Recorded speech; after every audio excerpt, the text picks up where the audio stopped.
Hey guys. Okay, so for my first video back for the year, my plan was to essentially pick up where we left off. So I was going to give you guys an update on where we're at in terms of our thinking with regards to the state changes. Unfortunately, at the 11th hour, I had a bit of a curveball thrown at me. So I basically had some differing advice or a conflicting advice thrown at me that's left me just going, oh, I can't give you guys a clear-cut answer. And I do not want to do another one of those wishy-washy videos where I'm like, okay, so we think it's this, but it could be this. Yeah, watch this space and I'll let you know type thing. Like, those videos are not fun to do. I want to give you those clear-cut answers. So I thought, you know what I'm going to do is I'm just going to park that idea. Hopefully over the next couple of days, we'll get a little bit more clarity around that whole issue. And next week I can come back to you and be like, boom, I know watch my language here. I know my stuff in this area now. I can now give you guys those clear-cut answers. So instead, what we're going to talk about today, we're going to stay on the whole changes theme, and we're going to talk about the changes that are happening within the built to boundary space. So I'm talking about things like built to boundary garages, built to boundary carports, that sort of area. Long story short, it's getting a heck of a lot harder to get built to boundary walls approved by council. Let me explain. So recently we've had a whole push on jobs from council to try and set those walls back 250, so 25 centimetres from the boundary. You can usually get them down to about 200 without too much fuss. It's pretty easy, but going beyond that is really, really difficult. Why? Well, there's a bucket load of reasons, but the key reason, the first reason I want to talk about today, is construction and maintenance. Council wants to ensure that you can physically build these walls and maintain them down the track without having to enter or impact on the neighbour's airspace or ground and all of that sort of stuff. So people naturally, when I explain this to them, they turn around and go, oh yeah, but it's a blockwork wall and the foundations are in our properties. Happy days, we're sweet. Okay, apologies to the builders out there. Construction is not my area of expertise. Probably going to get my terminology wrong here, but bear with me. When it comes to building a blockwork wall, you essentially get the block, you put it down, really complicated, right? Yeah, but you put it down, you get some mortar, you whack the mortar on top, you get the next block, you put it on down, you squish it down, you then reach over the wall, scrape off or trowel off the excess mortar and continue the process. That action of physically leaning over and scraping off is where you go wrong. You're entering the neighbour's airspace. You're entering their property, encroaching into their property. Now, the next thing people naturally say to me is, oh, it's all right. I got the neighbour's consent. We're on sweet terms. Like, we're happy days out there.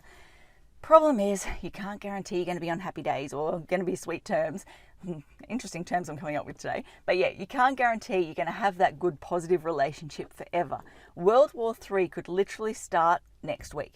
They could get really annoyed by the fact that the builders are constantly parking out in front of their property, or there's dust coming into their property, or things like that. Or you need to account for the fact that, hey, their financial situation may change. They may choose to sell their property next week, and you may not get on with the new owners. Or your financial situation could change. You could happen to sit on the proposal or the approval for a year or whatever and then pick it up. Again, at that point, different relationship, different situation with the neighbours. You get the idea. Or the other option is you could sell it. Someone else comes along and tries to act on the approval. And again, you get where I'm going here. You need to remember the approval is valid for typically 2 years and it runs with the land. So council has no way of guaranteeing that positive relationship is going to be there into the future. Now, when I explain this to people, and I've done it a bucket load over the last couple of weeks in site meetings and all that sort of stuff, people just naturally go, oh, council's just trying to screw us over. They're just trying to make our lives harder. Like, everyone has this perception that council's sitting there in their ivory tower just going, oh, we're going to mess up today. Like, let's have some fun, boys and girls. It does not work that way. I always say to people, when a change or a dramatic shift like this occurs, there is always a reason and there is always a story behind it. So I am guessing here, I haven't verified this, but I think somewhere out there in Brisbane, and I can think of what it might be, a couple of jobs, but somewhere out there in Brisbane, there has been a massive blob. So someone's got approval to build a design right on the boundary, and then when construction's about to start, the neighbours turned around and gone, nah, you ain't touching our property, like you ain't even touching a millimetre of my property to build that.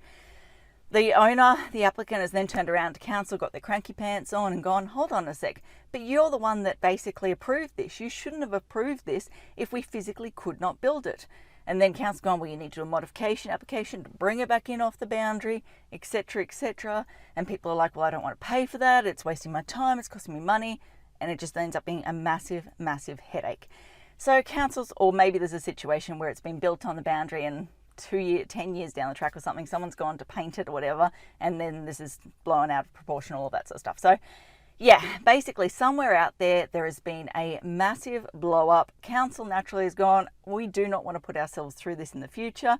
So they've gone, how do we stop this? Let's pull everyone in off the boundary. So, moral of the story, point I want to get across today is basically if you plan to do a carport or a garage or whatever structure close to the boundary, try to step it in at least 200, even better 250.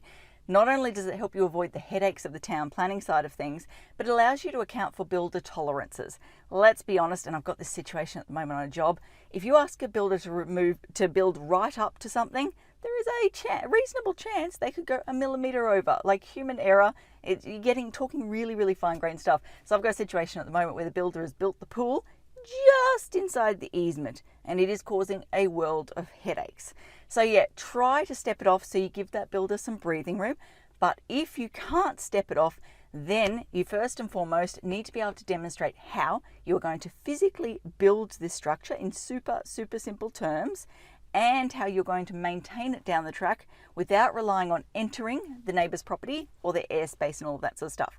Now, talking to some designers out there is a product out there, don't quote me, I think it's called like AFS or something like that. I'll try and find the reference to it and include it in comments below. But there is a new prefab sort of product you can use in situations like this. Apparently it's cost effective. Don't know, look into it. And then when it comes to like maintenance, you've got to make sure you're not reaching around with a paintbrush to paint timber and all that sort of stuff. So you've got to look at using metal that's pre-finished and all of that sort of stuff.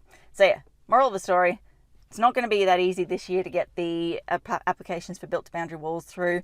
You need to start considering whether you can step it in. If you can't step it in, you need to be able to demonstrate in super duper simple terms to me and your other planner if you're using another planner, so that they in turn can demonstrate to council how you're going to physically build this and maintain this forever without relying on neighbours' support. Okay, I think that covers off everything I want to talk about today. As I always say, until next time, thanks for watching. For all you red tape lovers out there, I have one thing to say. Well, no, actually, I've got three. Number one, the advice provided in these videos is general in nature. It's not site specific. You would be a silly billy to go and make financial decisions based on this advice without first checking with the town planner. Don't be a silly billy. Number two, Brisbane town planning is in no way linked to Brisbane City Council. The views expressed in these videos are my own, not council's. So if you don't like them, blame me, not council. Number three, what was my number three? Oh yeah, the views expressed in these videos are accurate at the time of recording. If you're watching this video back 10 years from now, the views may not be so accurate. That's all. Bye.